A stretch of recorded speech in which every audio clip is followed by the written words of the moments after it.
요즘 우리가 매주일마다 예수님의 12제자들의 신앙을 통해서 영적인 도전을 받고 있습니다.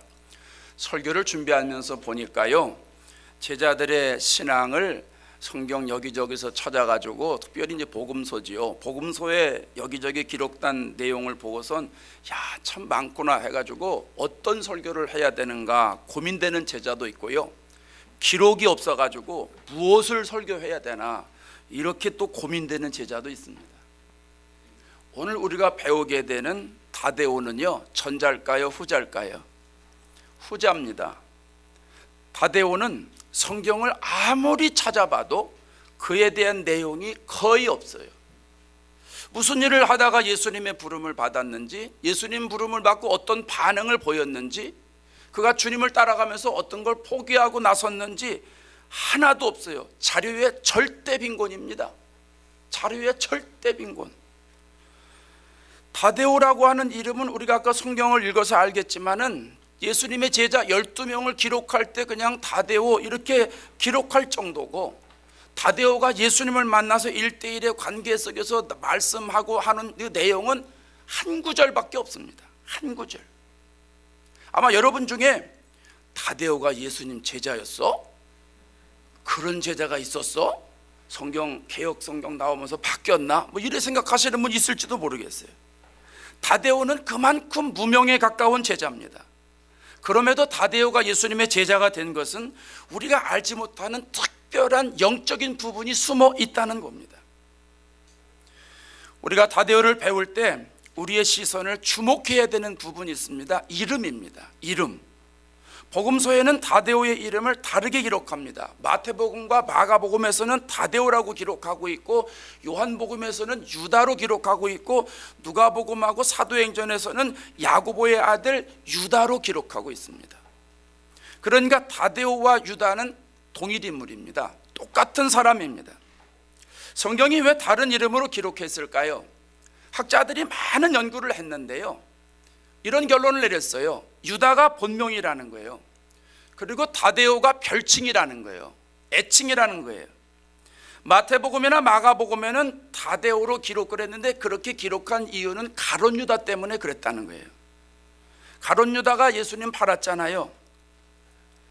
마태복음이나 마가복음, 복음서가 다 그렇지만 예수님 돌아가신 이후에 기록했기 때문에 유다라고 기록을 하면은요, 이 유다가 얼마나 부담감이 되겠느냐는 거죠.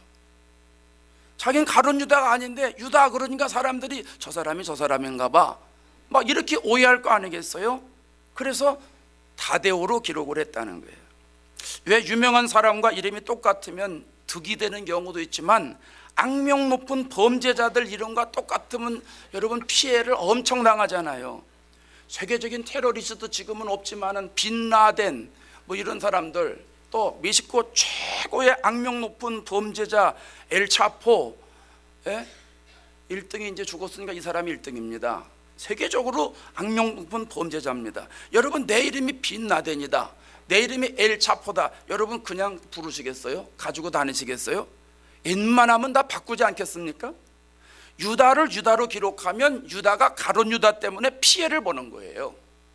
그래서 마태복음, 마가복음에서는 유다를 보호하기 위해서 평소에 그들이 썼던 애칭을 썼다는 거예요.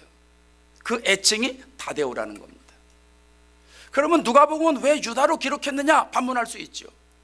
누가복음은 1장 3절에 기록한 대로 데오빌로 각하에게 예수님의 전 생애를 소개하면서 역사적인 기록을 염두에 두고 기록한 거예요. 그래서 가룟 유다와 혼동이 될지도 모르지만 역사적인 기록은 정확해야 되니까 본명을 그대로 기록해서 그냥 유다 이렇게 기록을 했다는 겁니다. 유다의 신앙을 드러낸 거죠. 그래서 유다로 쓴 거예요. 사도행전에 가면 마가의 다락방에 들어가서 기도하는 사람들이 쫙 나오잖아요. 그때 어떻게 기록을 해요? 야고보의 아들 유다로 정확하게 기록을 합니다. 예수님 말씀에 순종하는 유다의 신앙을 기록을 하고 있다는 얘기입니다. 종합해 보면 다데오와 유다는 한 사람이에요. 유다가 본명이고 다데오는 애칭이에요. 별칭이에요. 오늘은 다데오와 유다의 이름을 구체적으로 살펴보면서 영적인 비밀을 깨달으려고 합니다. 왜냐하면요, 사람의 이름에는 그 사람의 성격을 어느 정도 파악할 수가 있어요. 사람의 별칭에는 그 사람의 됨됨이나 그 사람 내적 외적인 것들을 어느 정도 파악할 수가 있어요. 우리 모두가 길을 쫑긋 세우고 하나님께서 주시는 영적인 메시지를 깨닫고 예수님의 제자로 새롭게 거듭나고 태어나는 복된 시간 되기를 바랍니다. 첫째로 다데오의 이름의 의미를 보겠습니다. 마가복음 3장 18절에 다데오와 가나안인 시몬이라고 기록을 했죠. 이건 적용적으로 다데오는 사랑으로 섬기는 신앙을 뜻합니다. 다데오의 이름은 원어에 사랑스러운, 사랑을 받는 사람 이런 뜻이 있어요. 그러니까 다데오는 별칭이라고 말씀을 드렸잖아요. 예수님을 따라다니는 제자들 가운데서 제자들이 다데오라고 불렀던 이름이에요. 여러분, 그 별칭을 가만히 들어보면 이름이 아니더라도 별칭을 들어보면 그 사람 취미가 뭐가 좀 되겠구나, 그 사람 뭐 인상이 어떻겠구나, 뭐 특성이 어떻겠구나, 뭐 이런 걸 대충 우리가 알 수 있지 않습니까? 짐작할 수 있지 않습니까? 제가 어릴 때 별명이 당나귀입니다. 당나귀. 제가 키가 얼마나 큽니까?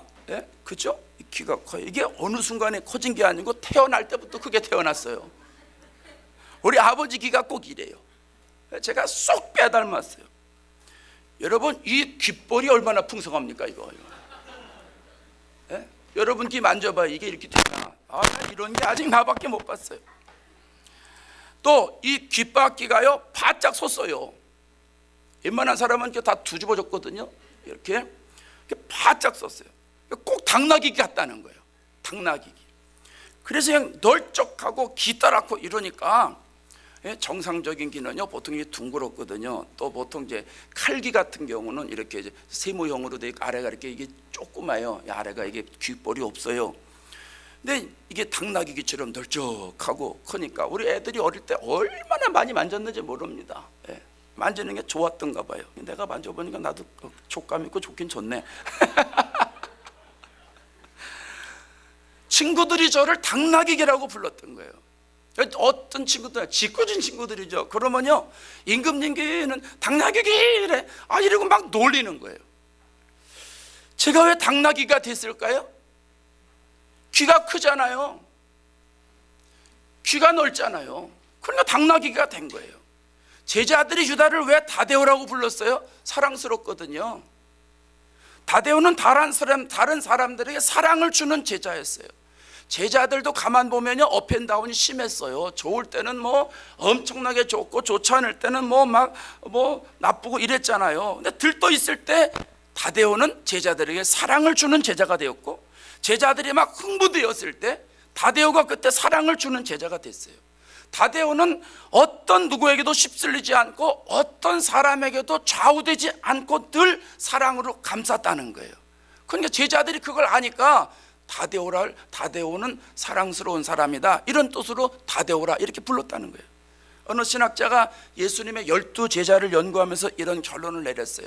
사도 요한이 활발한 사랑의 사도라면 사도 유다는 조용한 사랑의 사도다. 제가 사도 이 유다를 다데오를 연구해 보니까 맞는 것 같아요. 이 유다 다데오는요 사도 요한처럼 하나님은 사랑이십니다, 우리가 말과 혀로만 사랑하지 말고 행함과 진실함으로 사랑합시다, 뭐 적극적으로 외치지는 않았는데 조용히 티도 안 나게 포시도 안 나게 뒤에서 조용히 제자들을 섬기는 사람이었다는 거예요. 자기가 할 일을 다 하겠다는 거예요. 그러니까 제자들에게 화목을 전달해주는 사랑의 사도가 됐던 거죠. 그래서 12제자들이 그의 사랑과 그의 모든 마음을 전부 다 받았다는 거죠. 제자들이 전부 그를 인정했다는 거예요. 우리가 성경을 통해서 알지만 다데오는 예수님이 중요한 현장에 가실 때 데리고 간 제자가 아니에요. 늘 예외가 됐어요. 높은 산에 올라가셔서 예수님이 막 변형되시잖아요. 얼마나 영광스러운 광경입니까? 그럴 때 베드로와 야고보와 요한만 딱 데리고 가세요. 겟세마네 동산에 제자들이 다 기도하러 가잖아요. 예수님 가니까 다 가요. 그 여러 제자들이 예수님 올라가니까 따라가려고 그러는데 예수님이 뭐라고 그러냐면은 너희는 여기 머물러라 그래요. 거기에 다데오도 포함되어 있거든요. 그 예수님이 안 데리고 가는 거예요. 다데오는 예수님이 아끼는 제자도 아니었고 예수님으로부터 특별한 사랑을 받은 제자도 아니었어요. 예수님이 그의 믿음을 인정한 것도 아니었어요. 그런데 제자들이 다데오로 불렀다는 거예요. 여건이나 환경에 구애받지 않고 조용하게 다른 제자들을 섬겼기 때문이지요. 누가 알아주든 알아주지 않든 드러내지 않고 은밀하게 꾸준하게 동료들을 하나님의 사랑으로 섬겼다는 거예요. 그렇기 때문에 저는 다데오에게서 사랑으로 섬기는 신앙을 배우게 됩니다. 예수님이 산상수훈에서 제자들에게 보석 같은 말씀을 하시잖아요. 마태복음 6장 3절에 이런 말씀하세요. 너는 구제할 때 오른손이 아는 걸 왼손이 모르게 해라. 내 구제함 은밀하게 해라. 하늘에 계신 하나님이 은밀한 중에 다 보신다, 받으신다. 너에게 또 갚아주실 거다. 이런 말씀을 하세요. 오른손이 하는 것 왼손이 하라는 말씀의 의미가 뭐예요? 가장 가까운 사람에게 오른손과 왼손이 얼마나 가까워요? 얼마나 가까워? 붙어 있잖아요. 사실 몸으로 붙어 있잖아요. 이건 가장 가까운 사람에게 모르게 하라는 말이에요. 주님의 이름으로 구제했으면 주님이 알면 된다는 거예요. 믿음으로 했으면 의의를 내세우지 말아라. 의의를 내세우지 말아라. 이런 뜻이잖아요. 여러분, 구제할 때만 오른손이 하는 일을 왼손이 모르게 하라는 말씀입니까? 아닌 건 아시잖아요. 우리 그리스도인들의 모든 삶의 영역에 이게 해당이 되는 거예요. 외롭고 힘든 사람들을 사랑할 때 오른손이 했어요. 왼손 모르게 하는 거예요. 어려운 사람들에게 좀 구제했어요. 베풀었어요. 오른손이 하는 거 왼손이 모르게 하라는 거예요. 고난 속에 있는 사람들, 병든 사람들 찾아가서 격려해주고 위로해주고 축복을 했어요. 이불은 떠들고 싶은데, 나를 드러내고 싶은데 하나님이 오른손으로 했으니 왼손 모르게 하라는 거예요. 이게 예수님 말씀이에요. 근데 안타까운 것은 요즘에 오른손이 하는 거 왼발도 알고 오른발도 압니다. 어떻게 해서든지 그저 그냥 홍보하고 광고하고 떠벌리잖아요. 우리가 이런 일 했다, 우리가 이런 일 했다. 예, 성도들에게 알릴 건 알려야죠. 교회에서 한 건 성도들에게 알려야죠. 신앙 공동체니까 알려야 돼요. 그런데요, 교회를 홍보한다는 명분으로, 선교한다고 하는 명분으로 돈을 들여서 광고하고 자랑하고, 그래서 오른발, 왼발, 머리, 코 모든 부분이 다 알게 되는 일은 아닌 거예요. 그건 예수님 말씀이 아니에요. 교회 홍보도 좋은 거예요. 선교도 좋은 거예요. 오른손이 하는 걸 왼손이 알게 해서 그 교회 홍보 듣고 교회 나오는 사람 하나도 없어요. 여러분, 신문에 광고 아무리 내봐요, 그거 듣고 오는 사람 있나? 교회 홍보는 자기 의를 드러내는 게 아니라 예수님 의를 드러내야 돼요. 예수님이 역사하신 걸 알려야지, 우리가 한 거를 알리면 주님이 기뻐하시지 않는다는 거예요. 그렇기 때문에 우리는 다데오처럼 사랑으로 섬기는 신앙 자세를 취해야 합니다. 티나지 않게 조용하게 사랑으로 돌보면 어때요? 주님의 사랑이 나를 통해서 그 사람에게 그대로 전달이 되면 되는 거 아니겠어요? 사람들에게 알려지지 않으면 어때요? 하나님께 알려지면 되는 거잖아요. 아니, 남들이 박수 쳐주지 않고 격려해주지 않으면 어때요? 광고 시간에 얘기 안 하면 어때요? 하나님 나라 가면 생명의 면류관이 예비되어 있는데. 할렐루야. 예? 하여 조용히 섬기는 거예요. 찬송가도 있잖아요. 이름 없이 빛도 없이 감사하며 섬기리다. 이름 없이 빛도 없이 감사하며 섬기리다. 우리 성도들은 주님만 바라보고 신앙생활 하십시다. 사람들 바라봐야 앞에서 실망, 옆에서 절망, 뒤에서 낭망, 남는 게 없어요. 우리는 좀 수준 있게 믿음의 주요 온전케 하시는 이인 예수님만 바라보고 전진하면 되는 겁니다. 주님으로부터 받은 아가페 사랑을 전달해 주면서 예수님의 향기가 드러나게만 하면 되는 거예요. 이런 사람의 축복의 통로가 아니겠어요? 하나님께 기쁨이 되는 사람이 아니겠어요? 오늘 예배드리는 저와 여러분은 사랑으로 섬기는 다데오의 신앙을 따라가시기 바랍니다. 여러분과 교제하고 있는 주변의 모든 사람들에게 변함없이 요동하지 않고 꾸준하게 예수님의 사랑으로 섬겨보세요. 그래서 여러분도 다데오라고 하는 별칭을 들을 수 있기를 바랍니다. 얼마나 큰 축복이에요. 여러분을 통해서 하나님의 아가페 사랑이 그대로 드러내서 하나님께 영광 돌리는 삶이 날마다 지속되기를 바랍니다. 두 번째는 유다의 이름의 의미를 보겠습니다. 누가복음 6장 16절입니다. 야고보의 아들 유다와, 야고보의 아들 유다와. 이건 적용적으로 하나님을 찬양하는 신앙을 뜻합니다. 유다라고 하는 이름의 원어의 뜻은, 의미는 찬양하다라는 뜻이 있어요. 찬양하다. 유다는 본래 이름이라고 말씀드렸잖아요. 아버지가 지어주신 이름이에요. 유다라고 하는 이름은 당시에 많은 사람들이 사용했어요. 그래서 그냥 유다 그러지 않고 뭐 알페오의 아들 유다, 뭐 야고보의 아들 유다, 또 뭐 베드로도 있으면 베드로의 아들 유다. 사람들이 당시에 그렇게 많이 썼어요. 성경에도요, 유다라고 하는 이름을 가진 사람이 얼마나 많이 나오는지 모릅니다. 보편적인 이름입니다. 왜 옛날에 뭐 우리나라 사람들이 자자 많이 썼잖아요. 순자, 명자, 뭐 이렇게 해가지고 뭐 동네마다 다 있잖아요, 이름이. 그런 식이라는 얘기입니다. 유다라는 이름의 원조는 야곱의 넷째 아들입니다. 창세기 29장 35절에 그가, 레아를 말합니다. 레아가 임신하여 아들을 낳고 이르되 내가 이제는 여호와를 찬송하리로다 하고 이로 말미암아 그가 그의 이름을 유다라 하였고. 야곱의 넷째 아들 유다와 예수님의 제자인 야고보의 아들 유다는 이름이 똑같습니다. 의미가 똑같습니다. 하나님을 찬양하라, 하나님을 찬송하라. 가룟 유다도 똑같아요. 하나님을 찬송하라, 하나님을 찬양하라.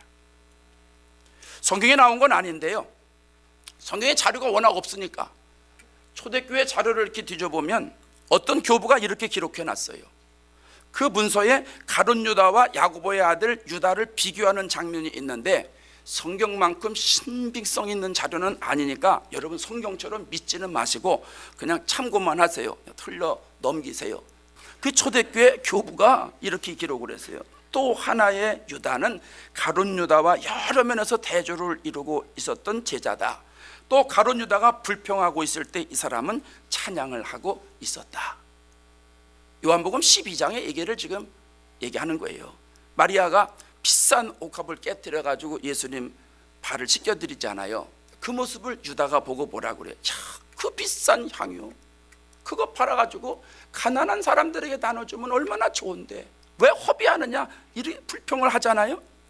그때 야고보의 아들 유다는 그 모습을 보면서도, 가룟 유다의 불평하는 모습을 보면서도 찬양하고 있다는 거예요. 가룟 유다는 자기 이름값을 못해요. 근데 유다는 이름값을 해요. 그래서 유다는 하나님을 찬양하는 신앙이다. 제가 이렇게 기록을 한 겁니다.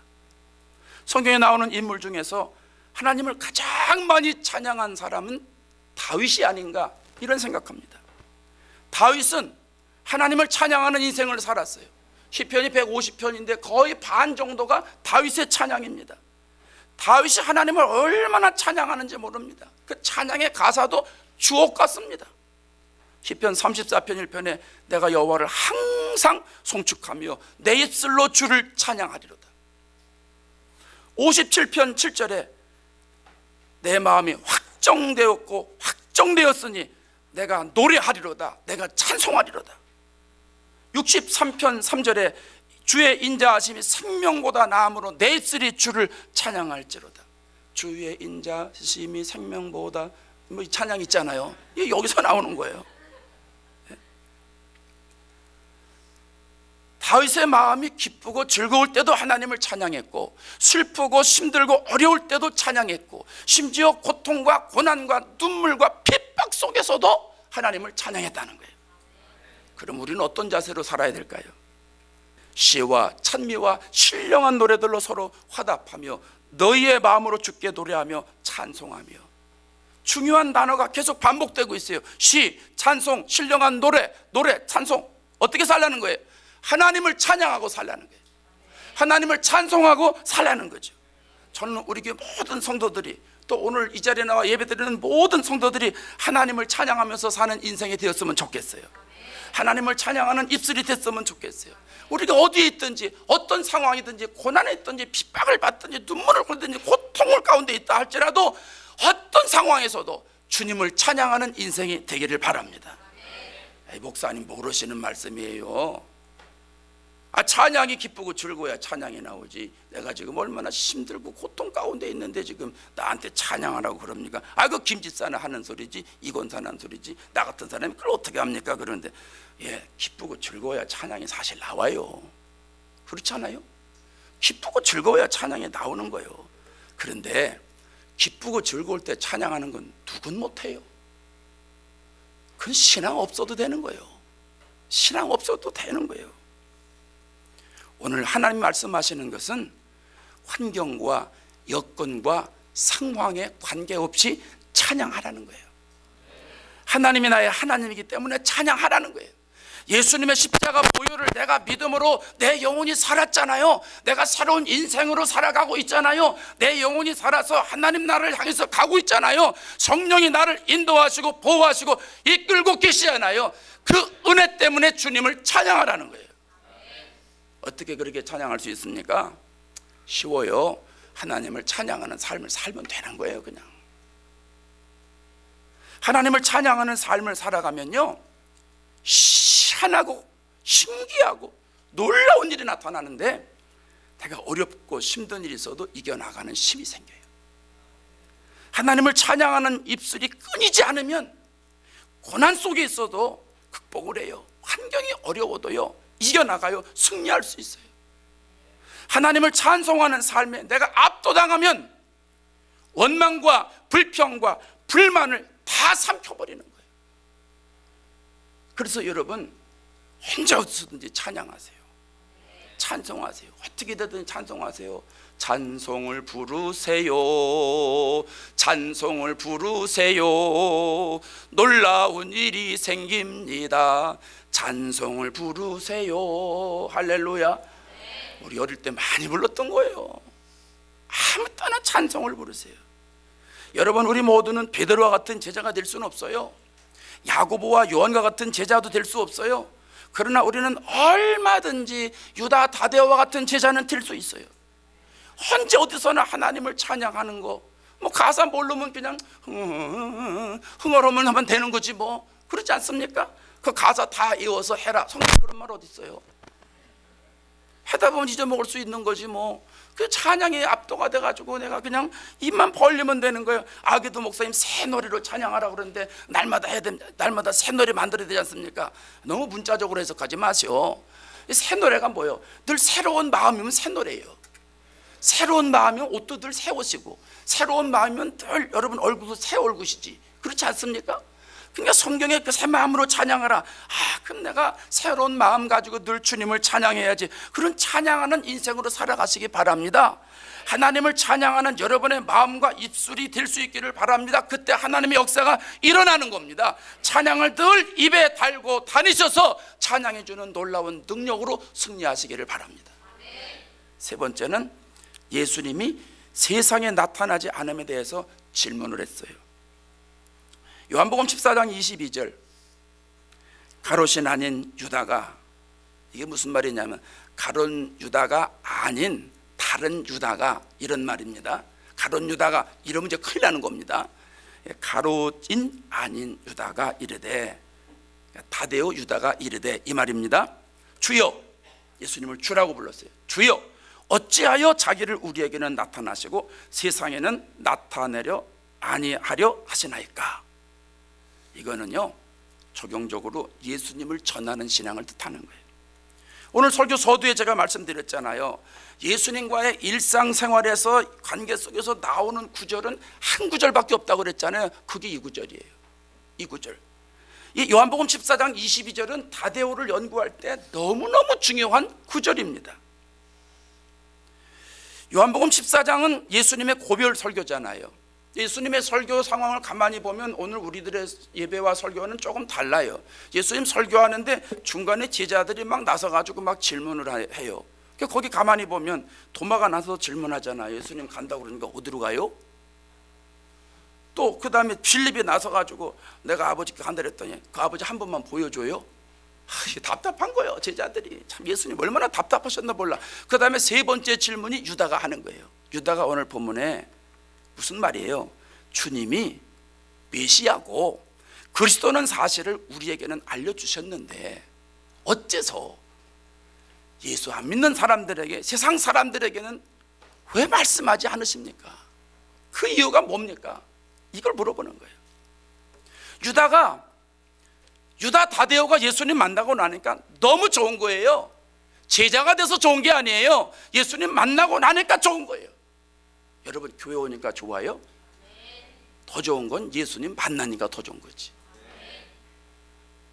나를 죄에서 구원해 주신 그 구세주를 만났잖아요. 그런데 유다의 마음속에 더 많은 사람들이 예수님 만나가지고 구세주를 만나서 메시아를 만나서 구원받으면 얼마나 좋겠냐는 거예요. 마치 사마리아 여인이 우물가에서 예수님 만나니까 너무너무 좋잖아요.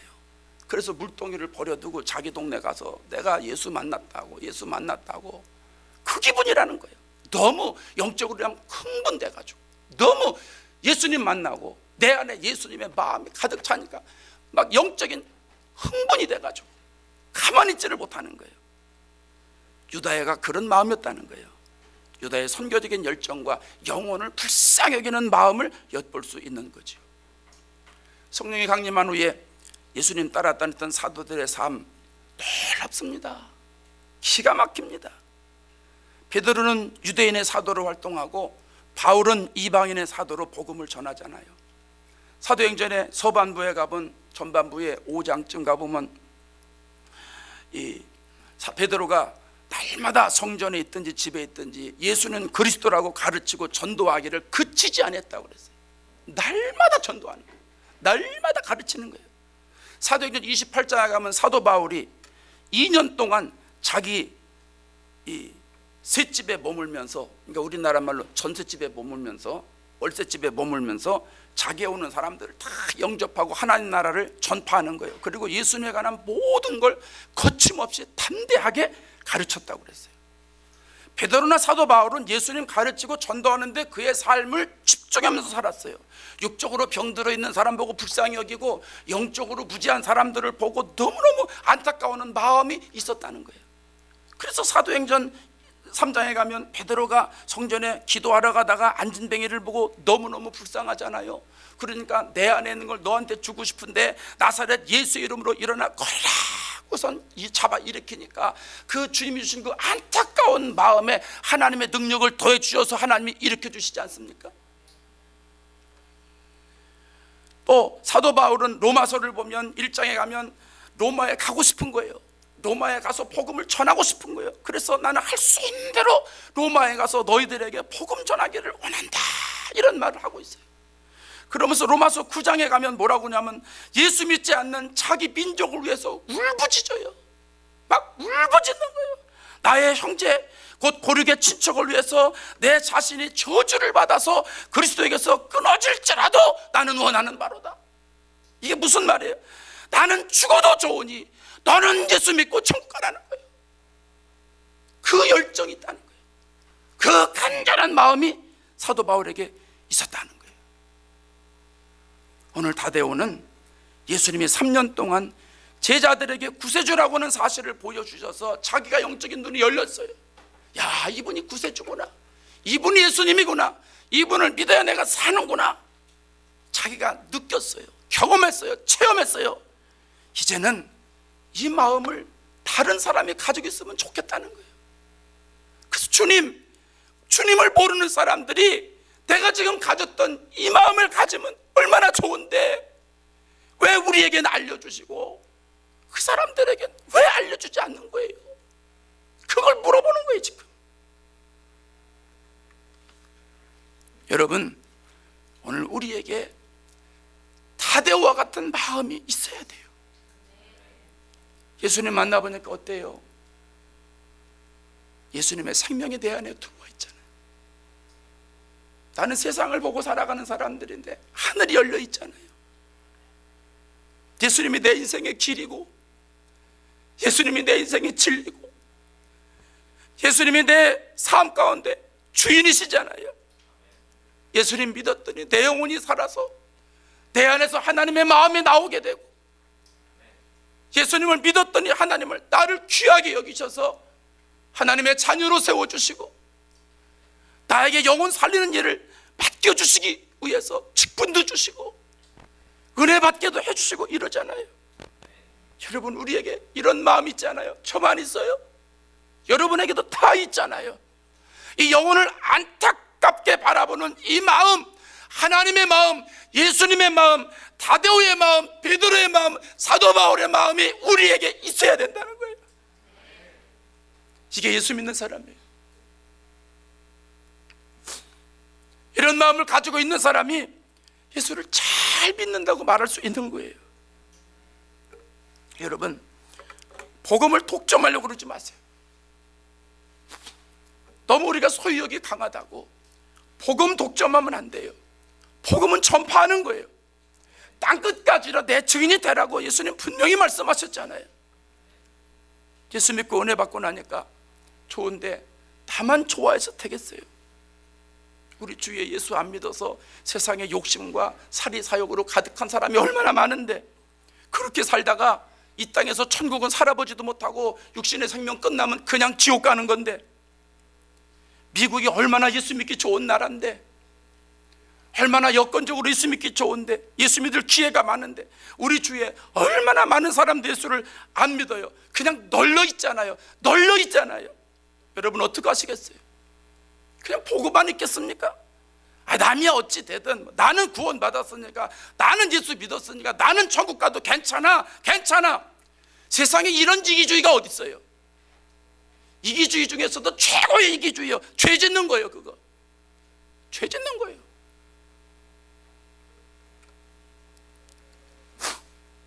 여러분, 우리가 전도 축제를 1년에 6개월씩 하잖아요. 다음 주일은 전도 축제 주일이에요. 우리가 전도 축제를 계속하는 이유는 주님이 우리에게 주신 마음이 있기 때문에 그래요. 그 마음을 나만 소유할 수가 없는 거예요. 그 마음을 붙잡고 나만 혼자 행복할 수가 없는 거예요. 그래서 우리가 매년마다 6개월에 한 번씩 1년에 전반부에 석 달, 후반부에 석 달 계속 하는 거예요. 우리 교회가 다데오처럼 예수 믿지 않는 사람들을 보면서 마음 아파하고 근심하고 고통하는 교회가 된다면 정말 근사한 교회 될 거예요. 더 처치가 아니라 정말 그 처치가 될 거예요. 하나님의 마음에 쏙 드는 교회, 하나님이 보시기에 좋았더라 하는 교회, 하나님이 자랑하시는 교회가 될 거예요. 생각만 해도 좋지 않아요? 꿈만 같지 않아요? 사랑하는 여러분, 오늘 우리는 유다 다데오의 모습에서 우리의 모습을 봅니다. 다데오는 특기도 없어요. 업적도 없어요. 지도력도 없어요. 개성이 강하지도 않아요. 주의를 끌만한 인물이 아니에요. 무명의 제자와 같은 제자예요. 사람들의 입에 오르내리지도 않아요. 오늘날 많이 설교 내용에 나오지도 않아요. 우리의 모습이지 않아요? 우리의 모습과 어쩜 그리 똑같아요. 오늘 하나님은 다데오를 통해서 우리들에게 영적인 깨달음을 주세요. 우리도 다데오처럼 할 수 있다는 거예요. 사랑으로 섬길 수 있다는 거예요. 하나님을 찬양하는 신앙으로 성장할 수 있다는 거예요. 예수님을 전하는 신앙을 소유할 수 있다는 거예요. 얼마나 감사해요. 얼마나 익사이딩한 얘기예요. 오늘 밤 잠 못 자는 이런 얘기잖아요. 환상적인 얘기잖아요. 성령의 음성을 들으세요. 다데오를 통해서 주시는 성령의 메시지를 들으세요. 그리고 주님의 말씀을 붙잡고 다데오처럼 보이든 보이지 않든 진실하게 꾸준하게 말씀 붙잡고 사랑으로 섬기고 하나님을 찬양하고 예수님을 전해서 저와 여러분의 삶이 보석처럼 햇빛처럼 찬란하게 빛나는 축복이 이어지기를 주의 이름으로 축원합니다. 기도하겠습니다.